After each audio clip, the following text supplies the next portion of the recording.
Hello दोस्तों। तो इस वीडियो में हम लोग बात करेंगे कि सी लैंग्वेज सीखना इम्पॉर्टेंट है या ये एक वेस्ट ऑफ टाइम है। तो अगर आप एक कॉलेज स्टूडेंट हैं या आप प्रोग्रामिंग लैंग्वेज सीखना चाहते हैं तो सबसे पहले जो प्रोग्रामिंग लैंग्वेज आपको सीखना पड़ता है या जो टीचर्स या फैकल्टी आपको सीखने के लिए बोलते हैं वो होता है सी लैंग्वेज या C++ लैंग्वेज। तो इस वीडियो में हम यही बात करने वाले हैं कि ये लैंग्वेज किस तरह से आपके टाइम को वेस्ट कर रहा है। इसका कोई यूज़ नहीं है सीखने का आज के टाइम में। तो इसको समझने के लिए सबसे पहले हम लोग naukri.com के वेबसाइट पे चलते हैं। ये जो वेबसाइट है इंडिया का one of the most popular website है। अगर किसी ने कॉलेज को पास आउट किया या डिग्री लेने के बाद या आपके पास अच्छा स्किल है तो आप इस वेबसाइट के थ्रू जॉब को सर्च कर सकते हैं। तो जैसा कि आप स्क्रीन पे देख रहे हैं, अगर मैं सी लैंग्वेज लिख के सर्च करता हूँ तो हमारे पास जो जॉब्स का रिज़ल्ट है वो 1000 के आसपास है। और वही अगर मैं कोई और लैंग्वेज यूज़ कर लेता हूँ, जैसे अगर मैं जावास्क्रिप्ट यूज़ कर रहा हूँ तो आप देख सकते हैं कि हमारे पास जो जॉब्स के वैकेंसी है वो 1 लाख के ऊपर है। ऐसा सिर्फ जावास्क्रिप्ट के साथ नहीं, अगर मैं कोई और लैंग्वेज सर्च करूँगा तो वो ऑब्वियसली सी या C++ लैंग्वेज का जो जॉब ओपनिंग है उससे ज़्यादा होगा। लेकिन फिर भी हमें ऐसा क्यों बोला जाता है कि आपको सी लैंग्वेज सीखना होगा?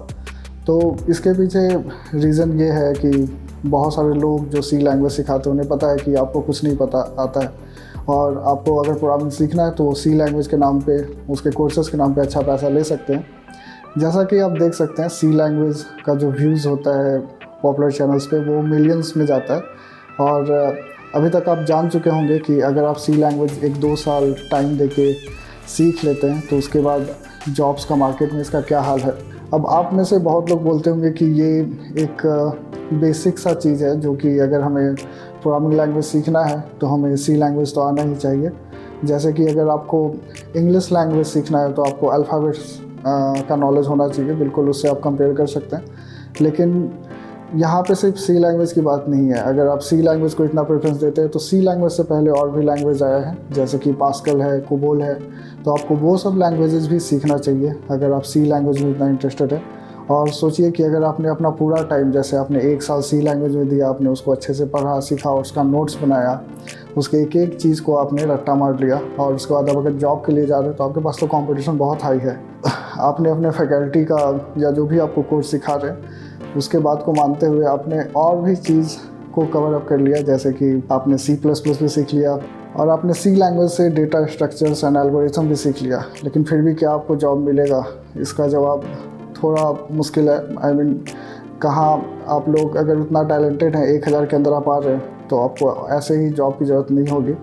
लेकिन अगर आप अपने आप को एक नॉर्मल इंसान की तरह या एक नॉर्मल ह्यूमन बीइंग की तरह सोचते हैं या फिर मानते हैं तो आपको प्रैक्टिकली सोचना होगा। आपको सोचना होगा कि आप किस तरह से और लोगों से बेस्ट हो सकते हैं। तो इसका एक सिंपल सा उपाय है, आपको डायरेक्टली ये सोचना होगा कि आपको किसी के लिए प्रोजेक्ट डेवलप करना है, लोगों को क्या प्रोजेक्ट चाहिए और वो आप बनाना चाहते हैं और उसका सॉल्यूशन आप कैसे दे सकते हैं।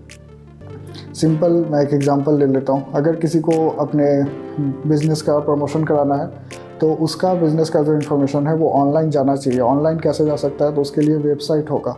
और अगर आप वेबसाइट बना रहे हैं तो उसके लिए ऑब्वियसली सी लैंग्वेज का ज़रूरत तो नहीं पड़ेगा और आपको डेटा स्ट्रक्चर्स एंड एल्गोरिथम भी नहीं चाहिए होगा एक बेसिक सा वेबसाइट बनाने के लिए। उसके लिए आपको कुछ अलग प्रोग्रामिंग लैंग्वेजेस या टेक्नोलॉजी का नॉलेज होना चाहिए, जैसे कि अगर आपको HTML आता है, जावास्क्रिप्ट आता है, तो ये सब के थ्रू आप ईज़िली एक वेबसाइट बना सकते हैं। लेकिन फिर लोग बोलेंगे कि हम तो सी लैंग्वेज सीख के या ये सब सीख के बहुत ही एडवांस सॉफ्टवेयर बनाना चाहते हैं। तो ऑब्वियसली आप बना सकते हैं, लेकिन आपको सी लैंग्वेज जो स्टार्टिंग अगर आप सीख रहे हैं तो उसके अंदर डूबना नहीं है। उसके अंदर आपको बहुत ज़्यादा टाइम स्पेंड नहीं करना है। जैसे 1 साल 2 साल आपने अगर सी लैंग्वेज में टाइम स्पेंड किया, आप उसके नोट्स लिख रहे हैं, आप उसको डिटेल्स को समझ रहे हैं, तो एक तरह से आप अपने आप को एग्जॉस्ट कर रहे हैं और उसका कोई बेनिफिट नहीं होने वाला है। जी बिल्कुल उसी तरह से जिस तरह से आपने 10th में 12th में एक पूरा कैलकुलस बना रखा है, ट्रिग्नोमेट्री पढ़ रखा है, लेकिन फिर भी आपको उसका कोई यूज़ नज़र नहीं आ रहा है, तो ये बिल्कुल उसी तरह से।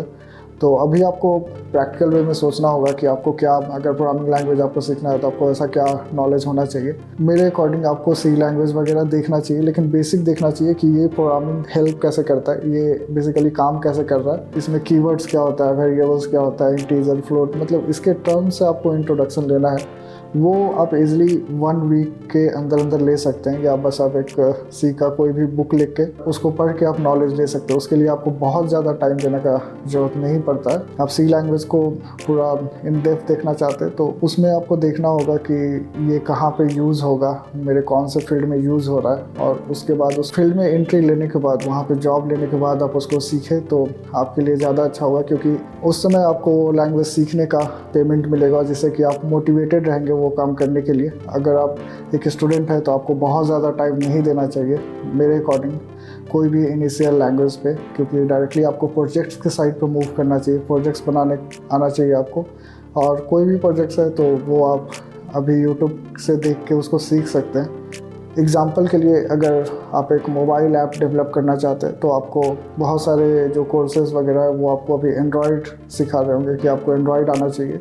एंड्रॉयड से पहले वो आपका 1 साल या 6 महीना जावा सिखाने में आपका टाइम वेस्ट करते हैं, और जब आप पूरा जावा सीख लेते हैं तो वो जावा का कुछ ऐसा क्वेश्चन आपसे पूछते हैं, बेसिकली ये इंडिया में ज़्यादा होता है, मतलब वो इन डेप्थ क्वेश्चन आपसे पूछ रहे होते हैं कि रियल टाइम प्रोजेक्ट है, उससे कुछ लेना देना नहीं है। फॉर एग्जांपल, अगर आपको कार बनाना है तो आपको इंजन का एक एक पार्ट का नॉलेज होना ज़रूरी नहीं है। आपको बस पता होना चाहिए कि ये इंजन है और ये कार में लगाने से इतना स्पीड मिलेगा, इतना माइलेज मिलेगा, उतना इनफ होता है। लेकिन प्रोग्रामिंग लैंग्वेज में ऐसा नहीं होता है। जो ट्यूटोरियल्स या फिर जहाँ पे आप पैसे दे के सीख रहे हैं, कुछ कोर्सेस में आपको पूरा इन डेप्थ बताया जाता है। कार से पहले इंजन में आपको 1 साल आपका टाइम वेस्ट किया जाता है, उसके बाद आपको एट लास्ट बोला जाता है कि ये इंजन अब कुछ नहीं है, इसको उठा के आप कार में लगा दो और ये स्टार्ट हो जाएगा।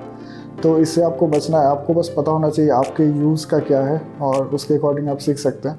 जैसा कि मैंने कहा, आपको अगर एंड्रॉयड सीखना है तो वो लोग जावा सिखाएंगे, लेकिन आज के टाइम में टेक्नोलॉजी चेंज हो चुका है। अगर आप एंड्रॉयड के थ्रू कोई भी ऐप डेवलप करते हैं तो वो सिर्फ एंड्रॉयड मोबाइल्स पे ही चलेगा। लेकिन अगर आप थोड़ा सा रिसर्च करें तो आपको पता चलेगा कि फ्लटर एक फ्रेमवर्क है जो कि डार्ट प्रोग्रामिंग लैंग्वेज पे, उसके थ्रू आप एक बार कोड करके iOS, एंड्रॉयड और वेब के लिए भी मल्टी प्लेटफॉर्म्स के लिए ऐप डेवलप कर सकते हैं। तो इस तरह से हर चीज़ में आपको थोड़ा रिसर्च करना पड़ेगा, और जो आपके काम का चीज़ है वो आपको सीखना होगा, और इस तरह से अपने टाइम को वेस्ट नहीं करना होगा।